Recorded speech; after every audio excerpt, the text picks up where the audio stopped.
I have a quick update from the bus stabbing on the video that I uploaded yesterday. Of course, right after I put it up, someone released more video from the incident. I can't post the actual video on YouTube without them getting super angry at me, but you can go on the Instagram machine or X and see the entire thing. What you'll see is she gets stabbed about 3 times, looks at the guy in complete terror before collapsing onto the floor where she passes. Now, when I evaluate any of these incidents, I start with objective technical analysis. What we can learn if we were either party. Then I look at the potential legality and finally any morality that may come into play from either side of it. I do this in that order because I want to extract the most value possible from an incident that I'm reviewing. I'm not consuming violent video just for entertainment. I want to see the trends that can be used to develop strategies that work over the widest possibility of conditions. For example, if you're gonna use a knife and it was a situation of righteous self-defense, which this definitely was not, you should assume that even if you poke a hole in the pump, there will still be some fight remaining in that person before they go out. Knives are not good at creating repeatable, instant, predictable physiological stoppages. The blade length, the angle of entry, the location, clothing, the force of the thrust, all of that will impact the outcome.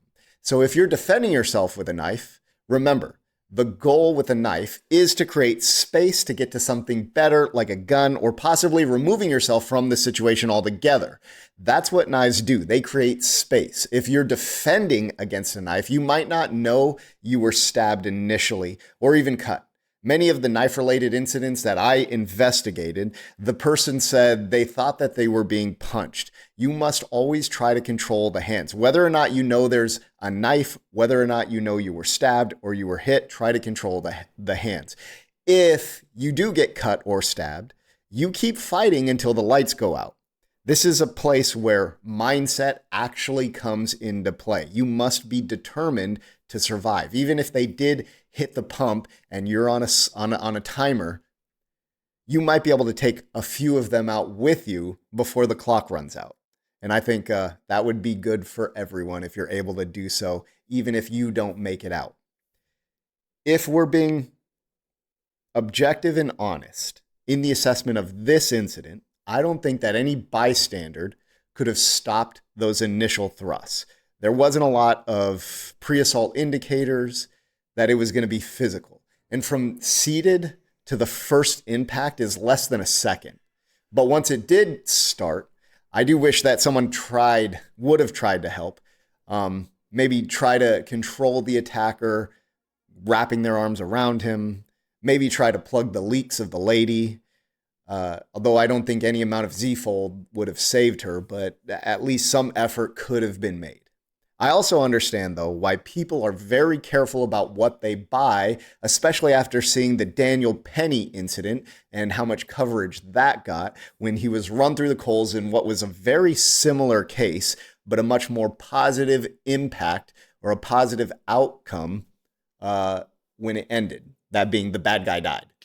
Daniel Penny didn't try to kill him. He tried to stop the situation, but it resulted in the bad guy dying, which I'm okay with. As a quick review, because I want to keep this short so I can go train, knives are lethal, but they are not magical buttons that shut people down in the same predictable way as a gun. If you're defending yourself from one, you might not know you were stuck, but even if you do, keep going until the lights go out. If you're a witness, yes, be careful about getting involved, but a society that won't accept this type of stuff is definitely a society that will see less of it. I definitely hope that this guy gets a fast-track ticket to the chair, but I'm sure we'll still be hearing about him 20 years from now after all the appeals and activists who say it wasn't his fault, it was the system or whatever bullshit. But those are my thoughts on it. Let me know what you think. Thanks for listening. Follow our social medias. Message me in the comments what you think about it. Visit shivworks.com for the best self-defense knives, training aids, and our course schedule. See you next time.